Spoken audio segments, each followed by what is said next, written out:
같이 말씀을 보도록 하겠습니다. 느헤미야 2장 1절에서 9절 말씀입니다. 느헤미야 2장 1절에서 9절 말씀입니다.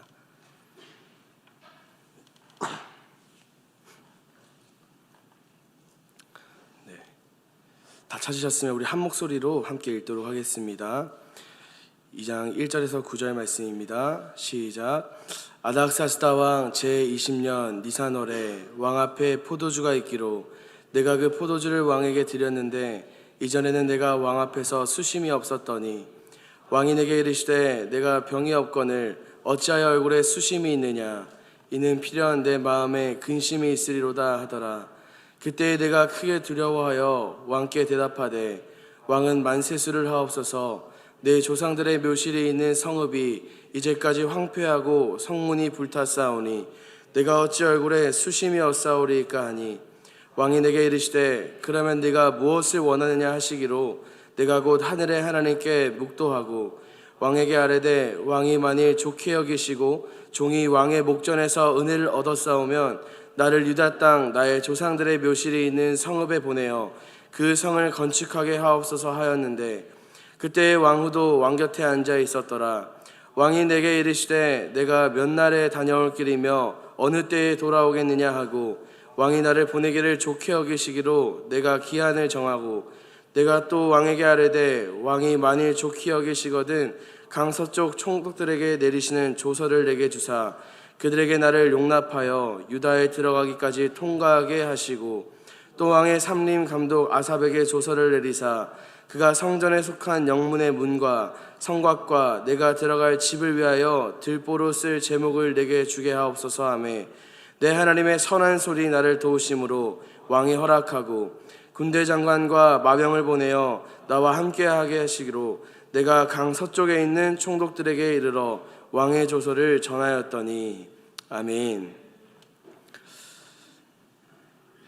느헤미야 1장 말씀을 지난번에 살펴보았습니다.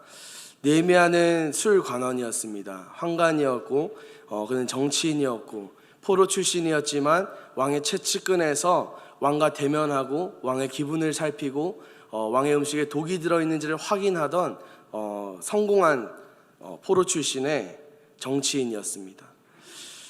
유다가 망하고 바벨론에 의해서 망하고 나서 페르시아가 패권을 쥐고 나서 유다가 망한 지 140년이 흘렀지만 그 가운데 성문이 회복되지 않고 성벽이 재건되지 못하는 상황에 놓여 있었던 것입니다.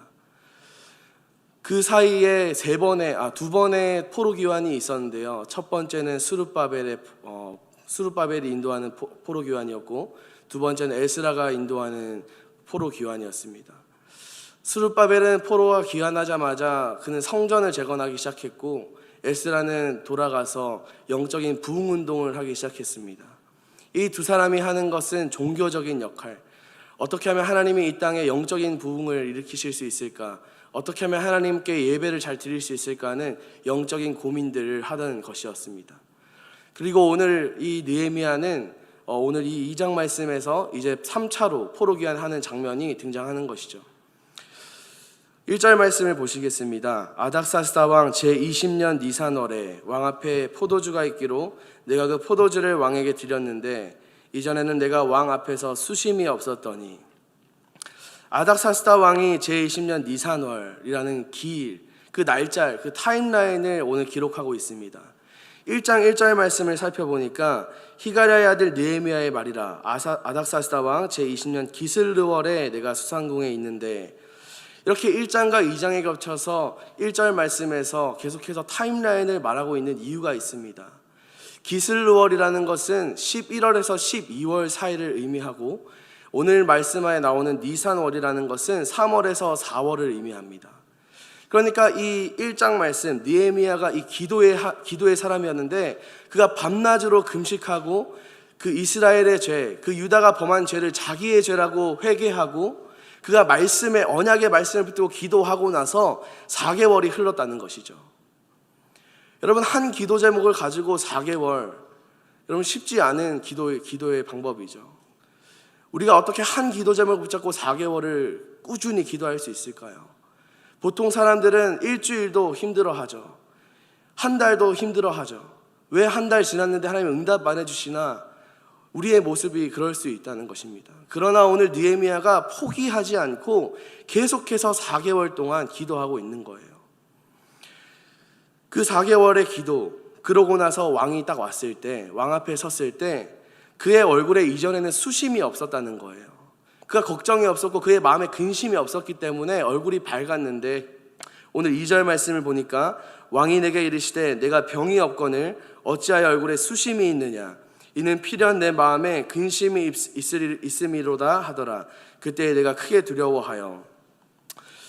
아닥사스다 왕이 느헤미야의 얼굴을 딱 살폈는데 수심이 있었다는 것입니다. 여러분, 이 앞에 왕이 내게 이르되 내가 병이 없거늘 이렇게 말하는 것은 왕이 느헤미야를 아꼈다는 거예요. 그의 신하가 어떤 병이 있는지 없는지도 알고 있을 만큼 그의 신하가 일을 잘했다는 것이죠. 친밀한 관계를 맺고 있었다는 것입니다. 그 친밀한 관계 속에 있자 할지라도 왕 앞에 나아갈 때 수심을 내비춘다는 것은 목숨을 걸어야 하는 일이었습니다. 이 페르시아와 바사의 왕궁 법도에서 가장 어려웠고 가장 중요했던 법도가 바로 얼굴의 수심을 가리는 것이었습니다. 왕 앞에 나아가는 사람이 자신의 걱정과 자신의 감정을 얼굴에 내비춘 상태에서 왕 앞에 섰을 때 그가 죽임을 당해도 이상할 게 없는 그것이 이 왕궁의 법도였던 것이죠. 이 법이 어디까지 미쳤느냐? 왕비에게까지도 미쳤다는 것입니다. 그가 설령 왕비라 할지라도 그 얼굴에 수심이 있는 채로 왕 앞에 선다면 죽임을 면치 못한다는 것이 왕궁의 법도였던 것입니다. 그런데 오늘 이 느헤미야의 얼굴에 그 수심이 가득했다는 것입니다. 황폐해진 그 유다를 생각하면서, 무너진 그의 성벽을 생각하면서 그 마음속에 걱정과 근심이 가득했다는 것이죠. 애통한 마음이 가득했다는 것입니다. 그리고 왕이 물어볼 때 어떻게 네 얼굴에 수심이 있냐 물어볼 때 느헤미야의 마음에 큰 두려움이 닥쳐왔던 이유는 그가 죽을지도 모른다는 그 두려움 때문이었습니다. 그러나 하나님은 이 기회를 그냥 죽음을 당하는 그 흘러가는 시간으로 두지 않으시고 오늘 하나님께서 이 시간을 역전시켜서 기회로 활용하시는 모습을 볼 수 있습니다. 3절 말씀 보면 왕께 대답하되 왕은 만세수를 하옵소서 내 조상들의 묘실에 있는 성읍이 이제까지 황폐하고 성문이 불탔사오니 내가 어찌 얼굴에 수심이 없사오리까 하니. 이 왕의 질문, 어떻게 네 얼굴에 수심이 있냐 할 때 이 느헤미야의 대답이 아주 지혜롭습니다. 느헤미야가 뭐라고 말씀하나요? 내 조상들의 묘실이 있는 성읍이 이제까지 황폐하고 라고 말합니다. 여러분, 느헤미야의 본심이 무엇이었을까요? 느헤미야가 지금 가장 중요하게 생각하고 그의 마음속에 가장 깊이 자리 잡고 있는 게 무엇이었을까요? 조상들의 묘가 그에게 중요했을까요? 조상들의 유골과 조상들의 그 시체가 안치되어 있는 그곳이 중요했을까요? 아니죠. 느헤미야에게 중요한 것은 성벽이었던 거예요. 무너진 성문과 성벽이 가장 중요했던 것이죠. 그런데 오늘 느헤미야가 지혜롭게 대답하는 거예요. 조상의 묘실이 허물어졌다, 황폐하다. 여러분, 왜 이게 중요하냐면요, 고대 페르시아와 바사인들은 이 조상을 아주 중요하게 생각했습니다.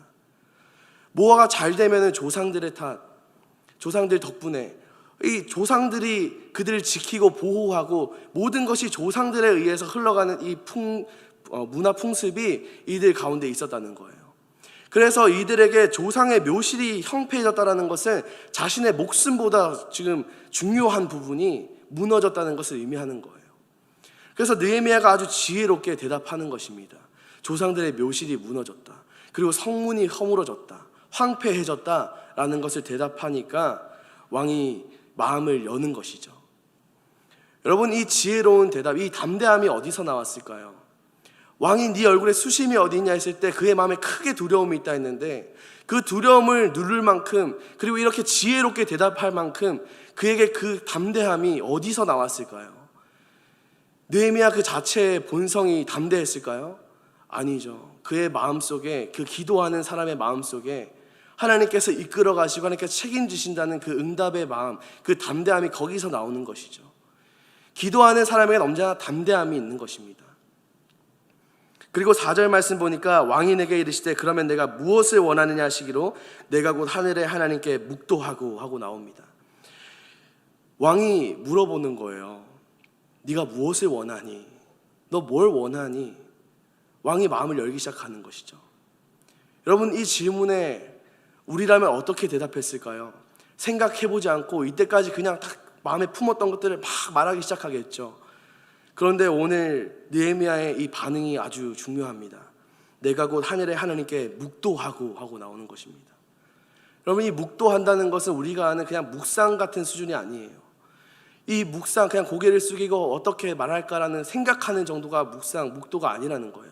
이 묵도라는 건 간구했다라는 걸 의미합니다. 느헤미야는 그 찰나의 순간에, 왕의 질문에 그 대답하는 그 찰나의 순간에도 간절히 하나님께 묵도했다는 거예요. 어떻게 내가 대답해야 할까요? 주님, 내가 무엇을 말해야 할까요? 이것을 놓고 간절히 기도했다는 것입니다. 우리가 이 자세를 배워야 합니다. 여러분, 우리가 얼마나 삶의 많은 순간에서 내 기준과 내 경험과 내 삶의 체험을 가지고 그것을 기반으로 우리가 얼마나 많은 선택을 합니까?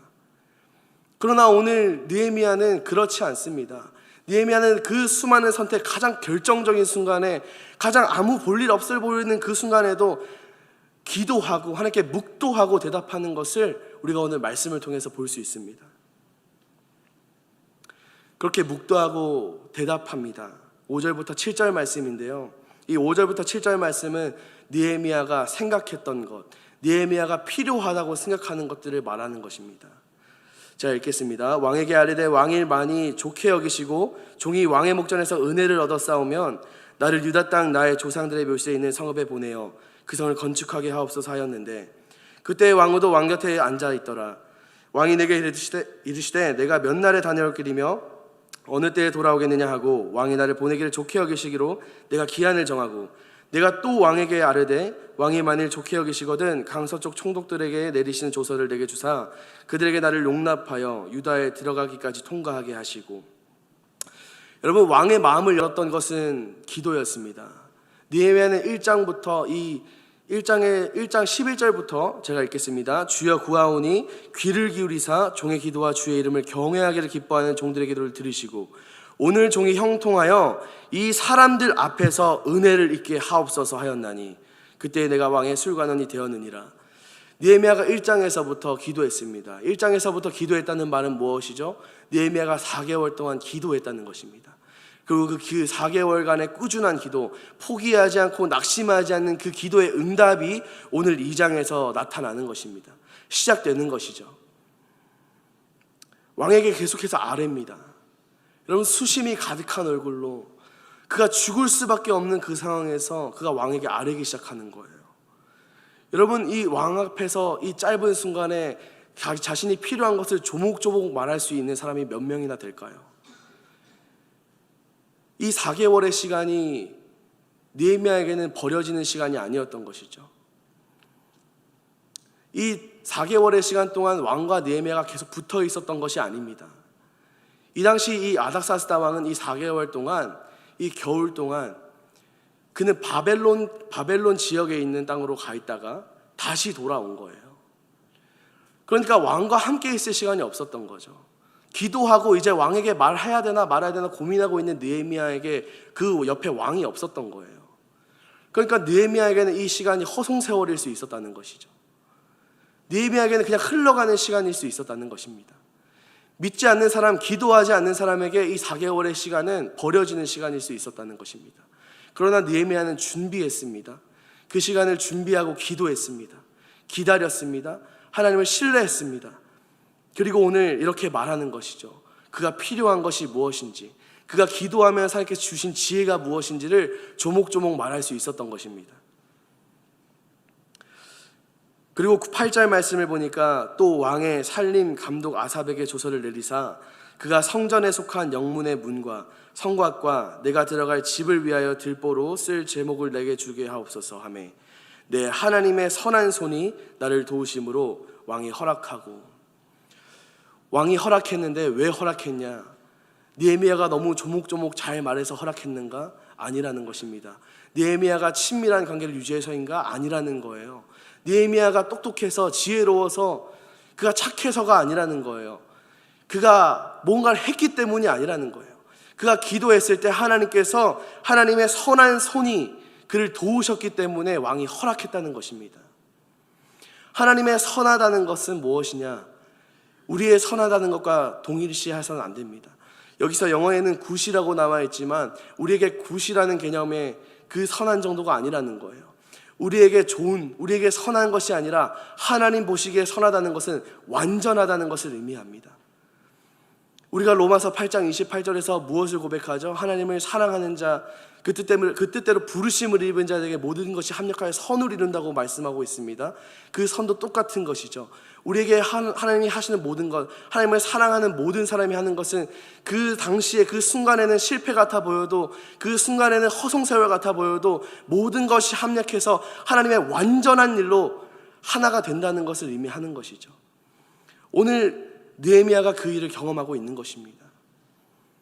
그 4개월의 허송세월, 누군가는 그 세월을 보면서 조롱할 수 있지만, 누군가는 그 허송세월을 보면서 안 된다고 말할 수 있지만, 그러나 느헤미야가 믿음으로 기도했을 때 하나님께서 그 모든 시간을 합력하여 선이 되게 하시는 역사를, 완전하게 하시는 역사를 오늘 느헤미야가 보고 있는 것입니다. 9절 말씀 보니까 군대 장관과 마병을 보내어 나와 함께 하게 하시기로 내가 강 서쪽에 있는 총독들에게 이르러 왕의 조서를 전하였더니, 여러분 1차, 2차 포로 기환이 되면서 그들은 혼자 왔습니다.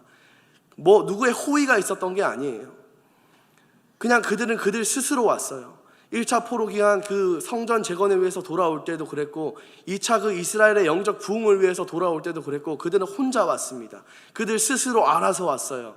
그러나 오늘 3차 포로 기환이 시작되는 이 시점에서 유일하게 하나님의 허락하신 그 완벽한 손이 하시는 일은 너무나도 완전하게 그들에게 군대까지 호위까지 시키시면서 안전하게 보내시는 것을 우리가 볼 수 있습니다. 어쩌면 느헤미야는 이걸 기대하지 않았을 수 있습니다. 어쩌면 느헤미야는 이걸 놓고 기도하지 않았을 수 있습니다. 그러나 하나님의 완전하신 손, 하나님의 그 선한 손은 우리가 생각하는 것 그 이상으로, 우리가 기대하는 것 그 이상으로 일하시고 계시고 역사하신다는 것을 우리가 기억해야 됩니다. 여러분, 우리는 살아가면서 너무 많은 시간 속에서 실망하고 낙심하고 두려워하고, 이 길이 맞는 길인가? 이 기다림이 맞는 기다림인가? 내가 뭔가를 해야 하는 건 아닌가? 조급해하는 우리의 모습들을 너무나도 쉽게 볼 수 있습니다. 어떤 큰 문제 앞에서 그냥 지나칠 수가 없어서 내 경험과 내 의지로 뭔가를 해보려고 하는 그런 우리의 조급한 모습을 볼 때가 너무나도 많습니다. 그러나 오늘 우리가 이 느헤미야의 모습을 보면서 먼저 우리가 해야 할 것, 기도라는 것을 우리가 기억했으면 좋겠습니다. 우리가 준비해야죠. 우리가 준비해야죠. 우리가 뭔가를 해야죠. 우리가 가만히 있어서 뭔가 되지 않죠. 그렇죠. 그러나 그 모든 행동 앞에 우리의 제스처, 내가 무릎을 꿇는 이 행동이 우선시 되어야 된다는 것입니다.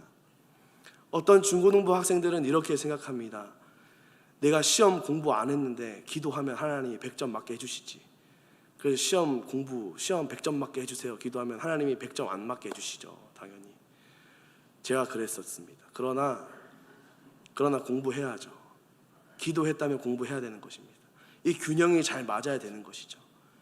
청년들에게도 똑같이 해당되고, 우리에게도 똑같이 해당되고, 나이가 적든 많든 그 누구에게도 상관없이 기도만 빡세게 한다고, 기도만 열심히 한다고 되는 것이 아니라 우리가 또 다 잘 준비되어야 되고, 느헤미야가 그 4개월 동안 잘 준비하고 기도하면서 지혜를 구했듯이 우리도 그 기간 동안 준비하고 기다리고, 우리 하나님께 딱 기도했을 때, 하나님 응답하실 때 내가 딱 쓰임받을 수 있는 그 준비가 우리가 되어 있어야 된다는 것입니다. 기도 없이 되는 것은 없습니다. 우리가 느헤미야 1장을 살펴보면서 기도가 전부라고 고백했습니다. 기도는 시작이 아니라 전부라고 우리가 고백했습니다.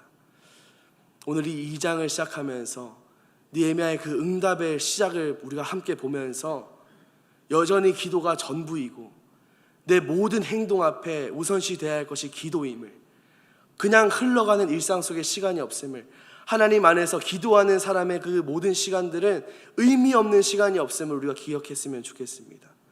그래서 우리가 어떤 시간을 살아가든지 하나님 앞에서 최선을 다하여 기도하면서 그 시간이 나중에 하나님 쓰시고자 하실 때 아름답게 쓰여질 수 있기를 우리가 더 깊이 기도하는 저와 여러분이 되기를 간절히 소망합니다.